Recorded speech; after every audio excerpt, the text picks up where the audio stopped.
अभाविप का राष्ट्रीय अधिवेशन कई मायनों में विशिष्ट रहा। अधिवेशन के पहले दिन अभाविप द्वारा शिवाजी महाराज के राज्याभिषेक की 350वीं वर्षगांठ पर आयोजित की गई हिंदवी स्वराज यात्रा का स्वागत एवं अभाविप के संस्थापक सदस्य दत्ता जी डिडोलकर प्रदर्शनी का उद्घाटन किया तथा 8500 विद्यार्थियों के समूह द्वारा सामूहिक वंदे मातरम का गान किया गया। दूसरे दिन अभाविप के दिल्ली अधिवेशन का उद्घाटन केंद्रीय गृह एवं सहकारिता मंत्री अमित शाह द्वारा किया गया, जिसमें उन्होंने खुद को अभाविप का ऑर्गेनिक प्रोडक्ट बताया और राष्ट्र उत्थान में अभाविप की भूमिका से सभी को अवगत कराया। अधिवेशन के तीसरे दिन अभाविप कार्यकर्ताओं द्वारा 5.4 किलोमीटर की एक भव्य शोभा यात्रा निकाली गई, जिसमें भारत के हर कोने से सम्मानित 10,000 से अधिक कार्यकर्ताओं ने भाग लिया। इस शोभा यात्रा में लघु भारत का दर्शन भी हुआ। अधिवेशन के अंतिम दिन वरिष्ठ पत्रकार रजत शर्मा द्वारा यशवंत राव केलकर युवा पुरस्कार से शरद विवेक सागर, लहरीबाई पड़िया एवं डॉक्टर वैभव भंडारी को सम्मानित किया गया। इसके उपरांत अभाविप की नवीन राष्ट्रीय कार्यकारिणी की घोषणा की गई। अभाविप द्वारा 75वें वर्ष को अमृत महोत्सव वर्ष के रूप में आयोजित किया जा रहा है। इस वर्ष अभाविप की सदस्यता 50,65,264 हो गई है। अभाविप की यह ध्येय यात्रा अनेक संघर्षों की देन है, जिसके दम पर आज अभाविप यह विश्वव्यापी स्वरूप हम सबके समक्ष है। सभी विद्यार्थी परिसर तक पहुंचे, इसलिए एबीवीपी जनवरी से परिसर चलो अभियान चलाएगी तथा एबीवीपी के नेतृत्व में विद्यार्थी श्री राम प्राण प्रतिष्ठा के दिन दीपोत्सव कार्यक्रम आयोजित करेंगे। अभाविप की राष्ट्रीय कार्यकारी परिषद की बैठक में राम मंदिर निर्माण एवं भारतीय संसद में पारित हेतु विधायक नारी शक्ति वंदन अधिनियम को अभिनंदन करने हेतु प्रस्ताव पारित किए गए। अभाविप काशी प्रांत की पुनर्निर्वाचित प्रांत अध्यक्ष श्रीमती डॉक्टर सुचिता त्रिपाठी वाराणसी महानगर की कार्यकर्ता है। वर्तमान में आर्य महिला पीजी कॉलेज में हिंदी विभाग के प्रोफेसर है। नवनिर्वाचित प्रांत मंत्री श्री अभय प्रताप सिंह काशी हिंदू विश्वविद्यालय इकाई के कार्यकर्ता है तथा वर्तमान में उनकी शिक्षा राजनीति विज्ञान में शोध की काशी हिंदू विश्वविद्यालय से चल रही है। वर्तमान में अभय काशी हिंदू विश्वविद्यालय में इकाई के अध्यक्ष एवं अभाविप के केंद्रीय कार्य समिति सदस्य है। वह अभाविप काशी प्रांत के नव निर्वाचित प्रांत मंत्री है।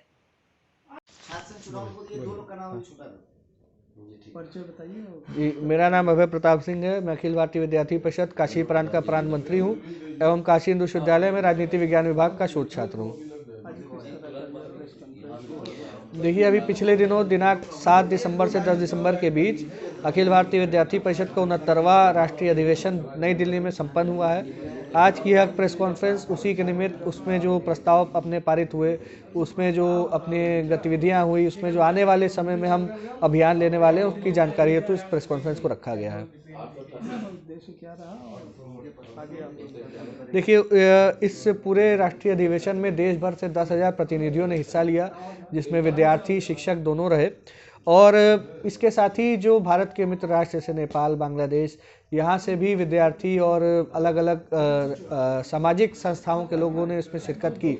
चूँकि ये विद्यार्थी परिषद का 75वां वर्ष चल रहा है, तो इस अधिवेशन में हमने कई नए प्रकार के प्रयोग भी किए, जिसमें जो हर वर्ष हम यशवंत राव केलकर जी के नाम पर एक युवा पुरस्कार देते थे, इस बार हमने 3 लोगों को वह युवा पुरस्कार दिया है, जिसमें श्री शरद विवेक सागर जी, डॉक्टर वैभव भंडारी जी और लहरीबाई पड़िया जी को इस उनके क्षेत्र में युवाओं के कल्याण हेतु उनके द्वारा किए गए कार्य में उसको हमने पुरस्कृत किया है।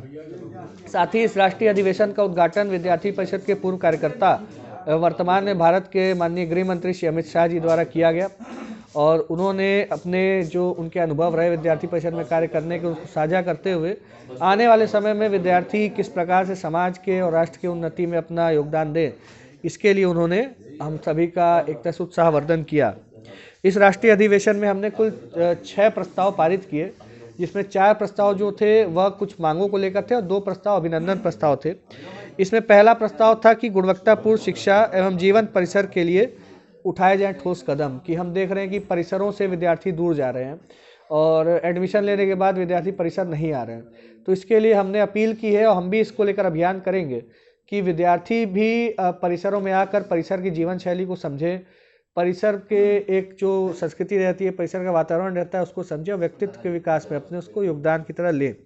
इसके साथ ही हम अखिल भारतीय विद्यार्थी परिषद भी वर्ष 2024 में वर्ष भर इस चीज़ को लेकर एक जीवन परिसर कैसे बनाया जाए, विद्यार्थी वापस परिसरों में कैसे आएँ और विद्यार्थियों का एक तरह से जो इंटरेस्ट है वो परिसर की शिक्षा में कैसे हो, उसको लेकर विद्यार्थी परिषद भी अभियान चलाने वाला है। दूसरा, वैश्विक कल्याणकारी भारतीय कूटनीति की प्रशंसा करते हुए हमने एक प्रस्ताव पारित किया है, जिसमें हम देखते हैं कि भारत ने वर्तमान में भारत की जो कूटनीति है वो विश्वामित्र की तरह भारत को एक तरह से सबके सामने प्रदर्शित कर रही है। भारतीय कूटनीति के माध्यम से ही हमने G20 की एक तरह से सफलतापूर्वक अध्यक्षता की। अभी तक का सबसे सफलतम G20 का आयोजन भारत ने किया। और इसके साथ ही जो वसुधैव कुटुंबकम की बात हम करते हैं, यानी कि पूरे विश्व को एक परिवार मानते हैं, तो विश्व भर के हितों की रक्षा भारत करते हुए इस G20 समिट को भारत ने एक सफलतापूर्वक संपन्न कराया।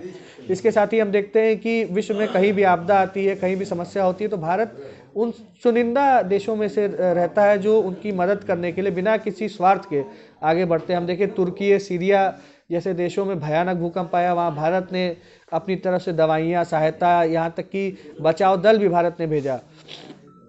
तो यह सब कार्य भारत कर रहा है और इसका एकमात्र कारण यह है कि जो भारतीय संस्कृति में वसुधैव कुटुंबकम की बात हम हमेशा से सदियों से करते आ रहे हैं, वही अब परिलक्षित हो रही है और भारत की जो कूटनीति है वो वैश्विक रूप से कल्याणकारी साबित हो रही है।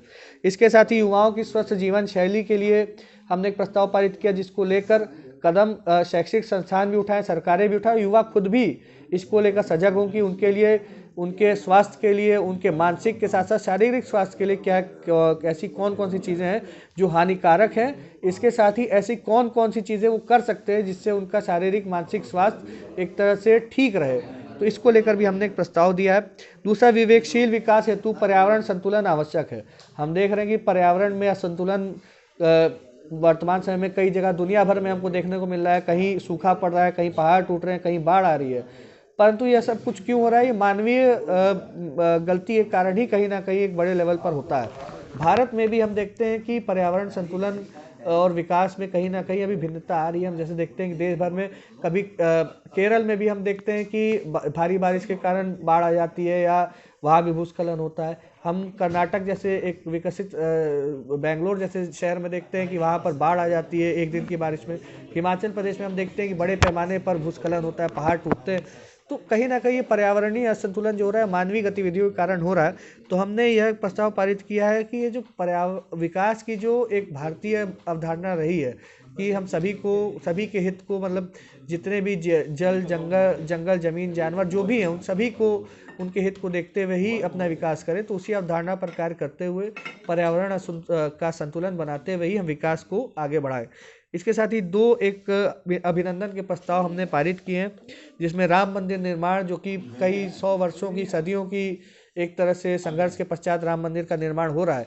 इसको लेकर विद्यार्थी परिषद ने समस्त विद्यार्थी समाज को, समस्त युवाओं को भी आह्वान किया है कि दिनांक 22 जनवरी को जब यह प्रभु श्री राम लला की गर्भगृह में प्राण प्रतिष्ठा होगी, उस दिन सभी महाविद्यालयों में, विद्यालयों में और युवा जहाँ भी रहते हैं वह अब दीपोत्सव मनाएं। इसके साथ ही जो एक लंबी प्रतीक्षा के पश्चात नारी शक्ति वंदन अधिनियम भारत की संसद ने पारित किया है, उसको भी लेकर हमने अभिनंदन किया है कि एक लंबे समय के बाद जो महिला शक्ति है भारत की, उसको अपने अधिकार के लिए जो इतने दिन से संघर्षरत थी, उनको ये परिलक्षित हो रहा है। तो इसके साथ ही इस वर्ष अखिल भारतीय विद्यार्थी परिषद ने अभी तक के सारे रिकॉर्ड को तोड़ते हुए 50 लाख सदस्यों की सदस्यता देश भर में की है। इसको भी लेकर हम सभी की सफलतापूर्वक हमने सदस्यता की और यह राष्ट्रीय अधिवेशन इसी तरह सफलतापूर्वक संपन्न हुआ। इसमें काशी प्रांत की भी एक नई कार्यकारिणी बनी, जिसमें मुझे प्रांत मंत्री के रूप में नवनिर्वाचित किया गया और डॉक्टर सुचिता त्रिपाठी, जो कि आर्य महिला PG कॉलेज में आचार्य के पद पर कार्यरत है, उनको पुनः प्रांत अध्यक्षा के रूप में निर्वाचित किया गया है।